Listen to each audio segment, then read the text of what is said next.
വിശുദ്ധ കുർബാനയ്ക്കും മറ്റ് തിരുക്കർമ്മങ്ങൾക്കുമായി നമ്മൾ ദേവാലയത്തിലായിരിക്കുമ്പോൾ IHS എന്ന മുദ്ര നമ്മുടെ ശ്രദ്ധയിൽപ്പെട്ടിട്ടുണ്ടാകുമെന്ന് ഉറപ്പാണ്.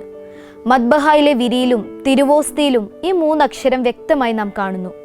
ഒപ്പം ലോകമാനമുള്ള കത്തോലിക്ക ദേവാലയങ്ങളിലെ ചിത്രകലകളിലും രൂപങ്ങളിലും IHS എന്ന ചുരുക്കെഴുത്തിനെ കാണുവാൻ നമുക്ക് സാധിക്കും. എന്നാൽ ഇതിനെക്കുറിച്ച് കൂടുതലായി ആലോചിക്കുവാൻ നമ്മിൽ പലരും ശ്രമിച്ചിട്ടില്ല എന്നതാണ് സത്യം. ഈ 3 അക്ഷരങ്ങൾക്ക് ക്രൈസ്തവരുടെ ഇടയിൽ വളരെയേറെ പ്രാധാന്യമുണ്ട്. എന്താണ് IHSന്റെ ശരിയായ അർത്ഥം? നമ്മളിൽ പലരും ധരിച്ചിരിക്കുന്നത് പോലെ ഐ ഹാവ് സഫേർഡ്, ജീസസ് ഒമിനം സാൽവത്തോർ, ഇനോ സിനോ എന്നീ വാചകങ്ങളുടെ ചുരുക്കെഴുത്തല്ല IHS. ഇതിനെ ഒരു ക്രിസ്ത്യൻ ചിത്രാക്ഷരമുദ്ര എന്ന് വിളിക്കുന്നതായിരിക്കും കൂടുതൽ ശരി. വാസ്തവത്തിൽ ജീസസ് ക്രൈസ്റ്റ് എന്ന് എഴുതാനുള്ള പഴയ കാലത്തെ ഒരു മാർഗമായിരുന്നു IHS. ഇതിനെക്കുറിച്ച് കൂടുതൽ അറിയുവാൻ നമുക്ക് 3-ാം നൂറ്റാണ്ടിലേക്ക് പോകേണ്ടി വരും.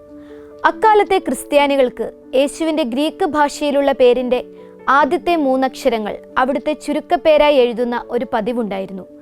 ഗ്രീക്ക് ഭാഷയിൽ യേശുവിൻ്റെ പേര് ഈസോസ് എന്നാണ് എഴുതിയിരുന്നത്. അതിൻ്റെ ആദ്യത്തെ 3 അക്ഷരങ്ങൾ ചേരുമ്പോൾ യേശുവിൻ്റെ ചുരുക്കെഴുത്തായി. അക്കാലത്ത് സിഗ്മ എന്ന ഗ്രീക്ക് അക്ഷരത്തിന് സമമായ ലാറ്റിൻ അക്ഷരമാലയിലെ അക്ഷരം S ആയിരുന്നു. ഇപ്രകാരമാണ് IHS എന്നത് യേശുവിൻ്റെ പേരിൻ്റെ ചിത്രാക്ഷര മുദ്രയായത്. റോമൻ ചക്രവർത്തിയായിരുന്ന ജസ്റ്റീനിയൻ രണ്ടാമൻ്റെ നാണയങ്ങളിലും ഈ മുദ്രയുണ്ടായിരുന്നു. തിരുസഭയുടെ ആദ്യകാലങ്ങളിൽ തന്നെ ഈ ചിഹ്നം ഉപയോഗിക്കുന്ന പതിവുണ്ടായിരുന്നു എന്നതും ശ്രദ്ധേയമാണ്. യേശുവിൻ്റെ നാമം മഹത്വപ്പെടുത്തുക എന്ന ലക്ഷ്യത്തോടെ 15-ാം നൂറ്റാണ്ടിൽ സിയന്നയിലെ വിശുദ്ധ ബർണാഡിൻ ആരംഭിച്ച പ്രചാരണ പരിപാടിയുടെ ഭാഗമായി തങ്ങളുടെ വീടുകളുടെ വാതിൽക്കൽ IHS എന്ന് എഴുതി വയ്ക്കുവാൻ അദ്ദേഹം ക്രിസ്ത്യാനികളെ പ്രേരിപ്പിച്ചിരുന്നു. 1541 വിശുദ്ധ ഇഗ്നേഷ്യസ് ലയോള ഈശോ സഭ എന്നറിയപ്പെടുന്ന താൻ സ്ഥാപിച്ച പുതിയ സന്യാസ സഭയുടെ മുദ്രയായി IHSനെ സ്വീകരിച്ചു. കാലക്രമേണ ഈ അടയാളം ക്രൈസ്തവ ലോകത്തിൻ്റെ പ്രസിദ്ധമായ പ്രതീകങ്ങളിൽ ഒന്നായി മാറി.